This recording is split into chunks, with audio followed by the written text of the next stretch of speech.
रिया अपने छोटे से बाग में फूल और सब्जियां उगा रही थी। धूप हल्की हल्की चमक रही थी और वो पूरे मन से मिट्टी को पलट रही थी। जैसे ही उसने फावड़ा जमीन में गाड़ा, अचानक धरती हिल गई और उसके पैरों के नीचे की मिट्टी धंस गई। रिया चीख भी नहीं पाई और सीधे नीचे एक गहरी अंधेरी सुरंग में जा गिरी।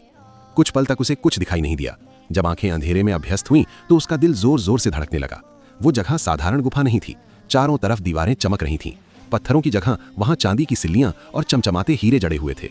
जमीन पर मोतियों जैसे सफेद पत्थर बिखरे पड़े थे। रिया की सांसें तेज हो गईं। उसने कांपते हाथों से एक सिल्ला उठाया। वो असली थी। उसने जल्दी से अपनी पुरानी टोकरी उठाई जो गिरते समय साथ आ गई थी और उसमें जितनी चांदी समा सकती थी भर ली। बड़ी मुश्किल से दीवार के उभरे पत्थरों को पकड़कर वो ऊपर चढ़ी और अपने छोटे से घर में आ पहुंची। रात भर वो सो नहीं पाई। सुबह जब उसने बाहर कदम रखा तो लोग हैरान रह गए। उसकी टूटी कच्ची दीवारों की जगह पक्के घर की नींव डाली जा चुकी थी। कुछ ही दिनों में वहां एक सुंदर बड़ा मकान बन गया। रिया ने कभी सपने में भी इतना वैभव नहीं सोचा था, लेकिन उसके मन में जरा सा भी घमंड नहीं आया।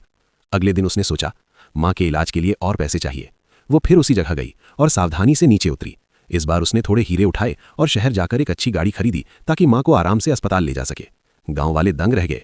लोग तरह तरह की बातें करने लगे, लेकिन रिया चुप रही।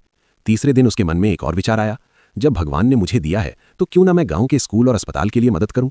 वो फिर गुफा में उतरी, लेकिन उसे नहीं पता था कि उसका चचेरा भाई अर्जुन और उसकी पत्नी कई दिनों से उस पर नजर रखे हुए थे।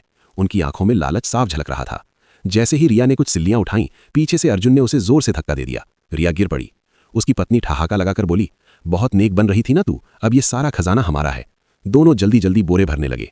रिया के हाथ कांप रहे थे, लेकिन उसने हिम्मत नहीं हारी। पास पड़ी एक पुरानी रस्सी को पकड़कर वो किसी तरह ऊपर चढ़ने लगी। उसका दिल तेज धड़क रहा था। जैसे ही वो बाहर निकली, धरती फिर कांपने लगी। हवा में अजीब सी गूंज फैल गई। गुफा का मुंह धीरे धीरे बंद होने लगा। रिया घबराकर चिल्लाई, अर्जुन भैया बाहर आ जाओ जल्दी। लेकिन अंदर से बस सिक्कों की खनखनाहट सुनाई दे रही थी। लालच ने उनके कान बंद कर दिए थे। कुछ ही क्षणों में जमीन पूरी तरह समतल हो गई। वहां अब कोई सुरंग नहीं थी, जैसे कभी कुछ था ही नहीं। रिया देर तक स्तब्ध खड़ी रही। उसकी आंखों में आंसू थे, लेकिन मन में एक सच्चाई भी थी।